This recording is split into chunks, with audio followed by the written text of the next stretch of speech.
Sveiki visi, su jumis aš Zita Baskienė, life coach arba gyvenimo mokytojas. Ir šiandieną noriu ir pasidžiaugti, ir palinkėti, ir padėkoti. Pradėsiu turbūt nuo padėkojimo.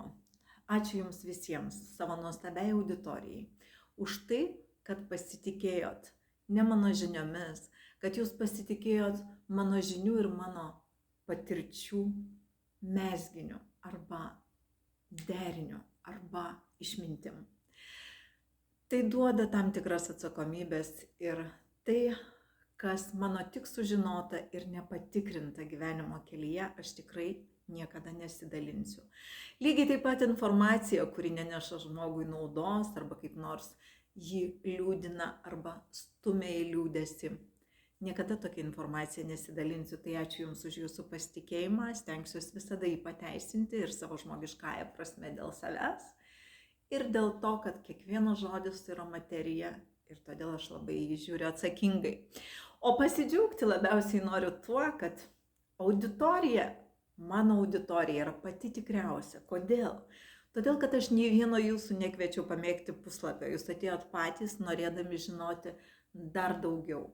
Iš kitos pusės, norėdami suprasti, norėdami suderinti tai, ką kalbu aš su savo gyvenimu ir pamatyti tai, kas gal iki šiol nebuvo atrasta. Tai ačiū Jums už tai, kad norit žinoti daugiau.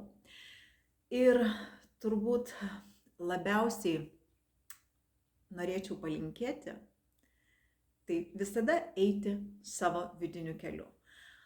Ar mokymas mano, ar kito žmogaus, ar trečio, jis gali būti imamas kaip raktas arba resursas tik tada, kai jis suskamba su Jūsų vidumi.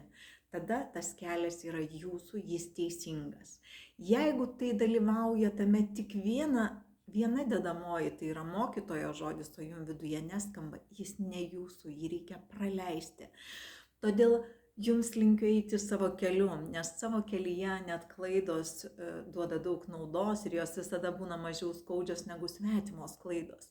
Tai klausykit savo vidaus, turėkit savo kelią ir nepameskit gyvenimo tarpeklyje. Ką aš vadinu tarpekliu? Žinot, tas mintis žodis veiksmas, tiesiog toks pasaulio programavimo principas. Kai mes turim mintis, jos būtinai turi būti mūsų mintys, neprimestos, nepasakytos iš toliau. Tai jeigu mes turime mintį, apie tai kalbam, pasidalinam ir pasisakom, tai jau yra žodis. O tarpeklis dažnai būna tarp žodžio ir veiksmo.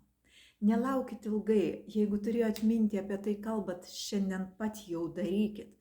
Nes kartais tas tarp žodžio ir veiksmo didelis labai tarpas laike viską pasiglemžia. Nepameskit, tai yra tarpeklis. Viskas turi būti nuosekliai ir nedelsiant. Taip mes greitai ateinam į laimės tašką ir mums nereikia apie ją svajoti, mes tiesiog joje pradedam gyventi.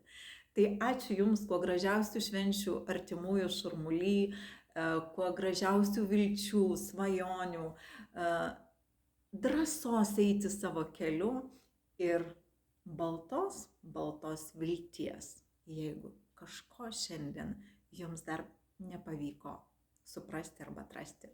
Tai ačiū ir gražių švenčių nuoširdžiai.